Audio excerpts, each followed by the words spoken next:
สบายดีพี่น้องเด้อตอนนี้ก็มาฮอดสนามบินละสีเกี่ยมเช็คอินแล้วก็สิเดินทางพี่น้องเลย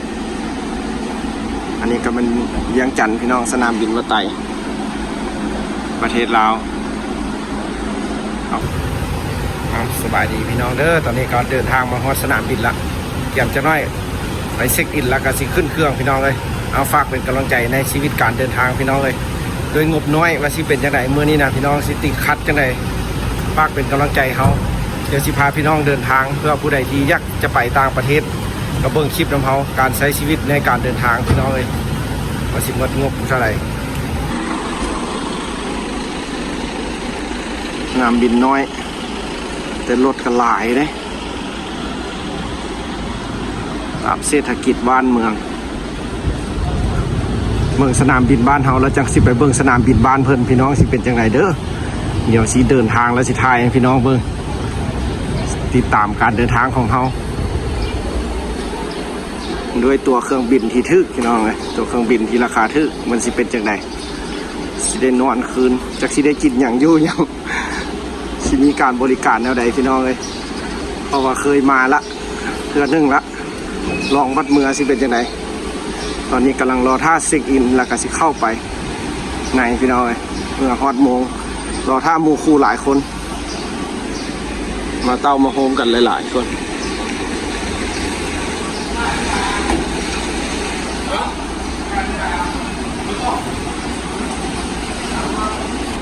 เอาพี่น้องเลยตอนนี้ก็มาเต้ามาโฮมกัน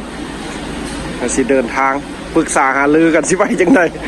ตอนนี้ติดขัดละพี่น้องยังไม่ทันได้ไปฮอดใส่ได้นี่บินเข้าจีนบ่ได้พี่น้องบ้านเขานะได้ใช้วีซ่าไปเช็คอินบ่ได้พี่น้องเอ้ยเขาบอกให้ไปญาติสิได้ไปไทยพี่น้องเอ้ยคันมันโชคดีสิได้ไปไทยเลยเด้อได้ไปเที่ยวไทยอีกแล้วนี่ข้าเจ้าบอกให้เข้าไปจีนพี่น้องเพราะว่าไปยุจีนหันเขาใช้เวลาโดนโพสเซากาย24 ชั่วโมงแล้วมันบ่ได้พี่น้องเอ้ยตอนนี้ก็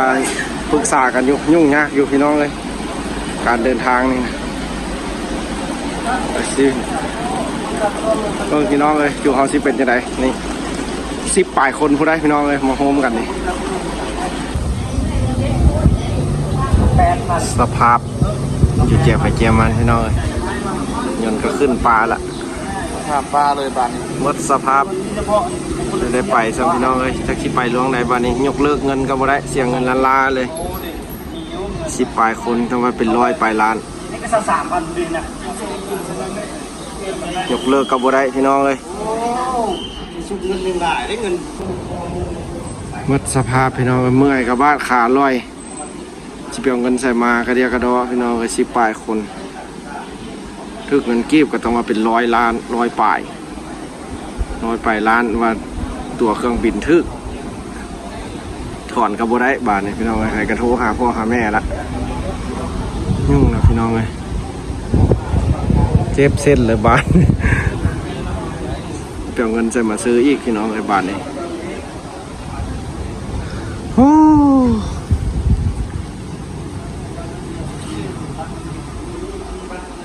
ยกเลิกกับบ่ได้พี่น้องเอ้ยว่าบินไปจีนบ่ได้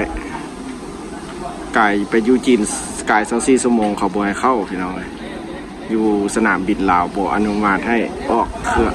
ออกปียนต์ยุ่งกันอยู่นี่พี่น้องโชว์หาพ่อหาแม่กันตะพื้นตะพื้นนั่งจมปุ่มพี่น้องเอ้ยไปบ่ได้จากสิแก้ไขกันจากไหนพนักงานก็มาช่วยแล้วตอนนี้พี่น้องเอ้ย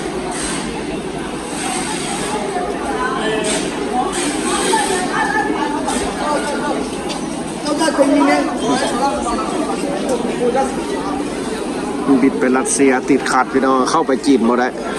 นี่ก็พนักงานก็มาช่วยเบิ่งนำละจากสิแก้ไขจังไหน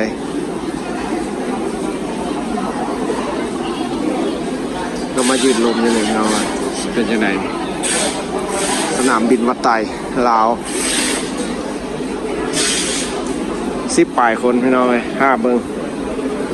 เป็นจังไหนอันนี้พนักงานเพิ่นมาแก้ไขให้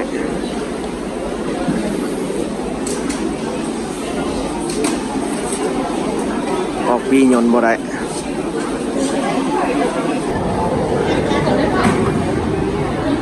น้องชายก็เกี่ยมมากันหน้าแห้วหมดสุกคนยุ่งกันสวัสดิ์สุกคนยังแต่สมวะนี่ยังแต่สมเราประมาณนี้เนาะแก้ไขบ่ได้ไปใส่ต่อพี่น้องเอ้ยไปหาเงินใส่ต่อมานี่ยกเลิกก็ยกเลิกบ่ได้สิไปซื้อต่อก็สิเอาเงินใส่บาทนี่บ่แม่นน้อยๆเด้อพี่น้องเอ้ยถ้าเป็นเงินกีบก็เป็น100ปลายล้านหมดเลยพี่น้อง10ปลายคนเคยไปเคยมาอยู่พี่น้องแต่หากเป็นอันนี้บ่ฮู้เลยยกเลิกก็บ่ได้ผู้ใดมีความรู้แนวใดพี่น้องเอ้ยเห็นให้เด้อบินไปจีนไก่24ชั่วโมงผู้ใดเคยไปเด้อพี่น้องเราบ่ได้ว่าฉันบินไปอยู่จีนอยู่ในสนามบินเฮา24ชั่วโมงมันไปบ่ได้พี่น้อง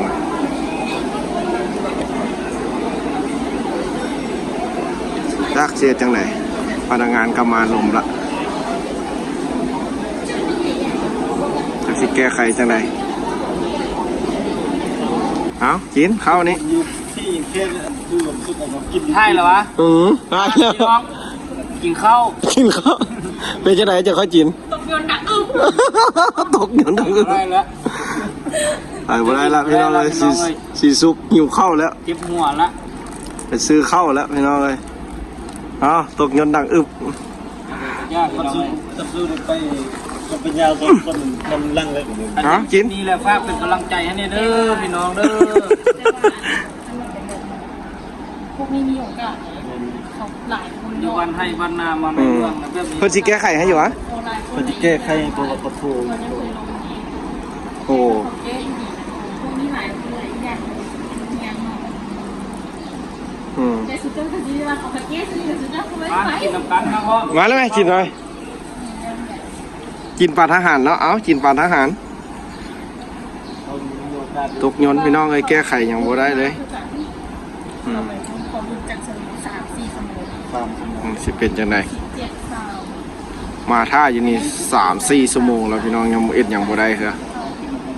เพิ่นว่าเพิ่นสิแก้ไขให้แต่จักสิได้บ่ได้พี่น้องเอ้ยคันบ่ได้ก็สิได้กลับบ้านเมื่อเฮือนเบิ่งเครื่องเกี่ยมพ่อแม่ก็มาส่งเบิดสุผู้สุคนแต่บ่ได้ไป คือพวกเมืองไทยค่ะเต้นไปเนาะ แต่ละเทื่อก็ไปทางไทยแล้วเทื่อนี้สมว่าค่าอยู่จีนน่ะมันทึก อันนี้เจออะไรที่ไปที่ว่าจีนเลย โบจีนก็มาหลายเทื่อแล้วมาหลายเทื่อแล้ว เพราะขาไปนะ ค่าไปนี่เทื่อแรกนี่นะ เชื่อแล้วไป สลายมีแต่มาทางจีนแต่บัดเมือนี่บ่เคยเมือสลายเมือแต่ละเทื่อไปแต่ทางไทยไปไทยแล้วสบายไปไทยนะจะไหนแซ่บอยู่วะกินข้าวแซ่บอยู่วะ มายักปันไหนพี่น้องกินข้าวมาแซ่บแต่กับฟืนกิน กินกับยังหันมียังได้หันซีนเอากินสิแหละอย่าไปคิดยากอย่างไรเงินหันหลายเด้อย่าว่าคนหลาย11 คน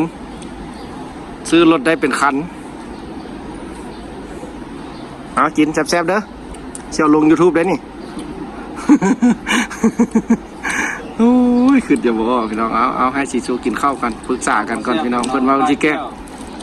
แก้ไขให้สิได้บ่ได้บ่รอเมืองเอาเด้อยูทูบเบอร์ตกยนต์ว่าซั่น